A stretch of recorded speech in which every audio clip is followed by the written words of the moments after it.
Hello friends, तो United States of America के बाद अब चाइना वो कंट्री है जो मेजर डेप्थ कंट्रीज की लिस्ट में आ चुका है। But first of all we have to understand what is depth to GDP ratio.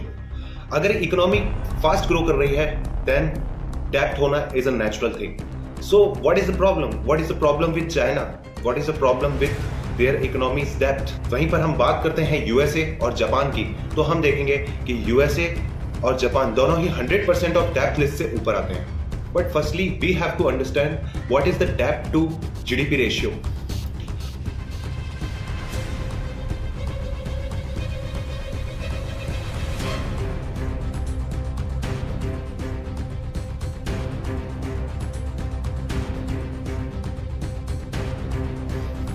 अगर कंट्री की इकोनॉमी फास्टर तरीके से ग्रो कर रही है तो डेप्थ होना नेचुरल है।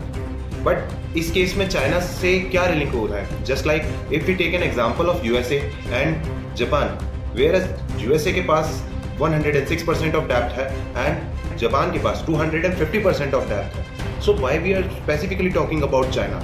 चाइना के पास ऐसा क्या पर्टिकुलर फैक्टर है जिसकी वजह से China's economy 3% depth is a major concern for whole world?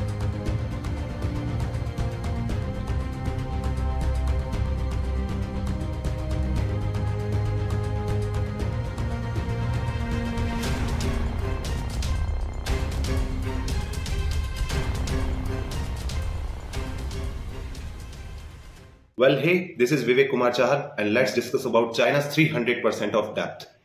Well, debt to GDP ratio तो काफी सारी कंट्रियों का काफी ज्यादा ऊपर है। For an example, it is below the 100%, but USA and China दोनों का ही debt to GDP ratio 100% से ऊपर है। Debt to GDP ratio investment के लिए बहुत ज्यादा इंपॉर्टेंट है, बिकॉज इन्वेस्टर्स किसी भी कंट्री में इन्वेस्ट उसकी डेट टू जीडीपी रेशियो को देख के ही करते हैं। If we talk about the official records of China's, then the debt of GDP ratio is about 47.60%, which is below the 100%. Then what's the problem? So the official record says that China's debt to GDP ratio is something around 47.50%.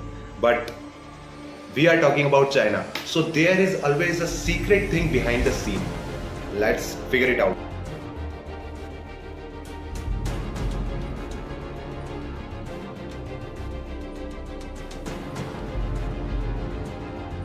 So the records get unofficially says that the China's debt to GDP ratio is around 300%. But question comes in our mind is how this happened? What is the reason behind it? The reason is the China's government is the money lender and also a money borrower. Means China की एक branch of government तो पैसा दे रही है और दूसरी branch of government पैसा ले रही है। तो मतलब देने और लेने का सिस्टम गवर्नमेंट के बीच में ही चल रहा है, कोई बाहर का इन्वेस्टर नहीं है। इसको समझने के लिए हम एक एग्जांपल लेते हैं। Just like SBI of India अगर भेल और सेल दो कंपनीज को पैसा दे रही है for the investment in the infrastructure of this country, the huge amount of without any security, means बस पैसा दिया जा रहा है। उसका क्या किया जा रहा है? द पैसा दिया जा रहा है, ये नहीं देखा जा रहा कि उस पैसे को कितना, किस टाइम और कैसे यूज करा जा रहा है। जिससे क्या होगा कि चाइना की गवर्नमेंट इतना ज्यादा इन्वेस्ट कर देती है अपने इंफ्रास्ट्रक्चर बिल्डिंग में कि वहां पर आपको कई सारी घोस्ट सिटीज देखने को मिलेगी। What do you mean by ghost cities? Ghost cities का मतलब है कि वहां पर बिल्डिंग्स तो बहुत सारी हैं बट रहने के लिए इतने लोग ही नहीं है, रेंट पे करने के लिए उनके पास इतना मनी ही नहीं है। That means the money borrowed by the state owned enterprises from the government owned banks does not show the official figure of the public debt of China. That's why the official figure of China's debt to GDP ratio shows that below the 50%.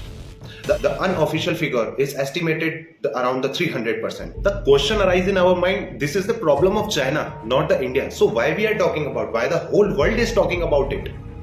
Why we are concerned about it? While it is a very good opportunity for India to grow very fast because China's economy is consolidating now. So why? So what are the problems? It creates a bubble in the economy. First of all, we have to understand the China's role in this world economy.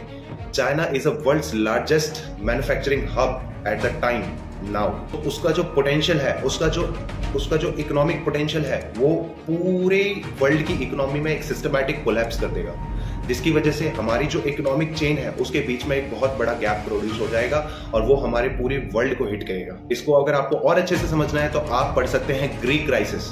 Greek crisis का effect तो फिर भी काफी ज्यादा कम था, but China का effect बहुत ज्यादा होगा क्योंकि चाइना वर्ल्ड की one of the major largest and second number की इकोनॉमी है.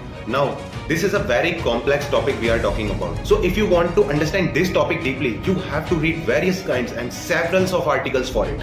For more videos like this, stay tuned with Vivek Kumar Chahar.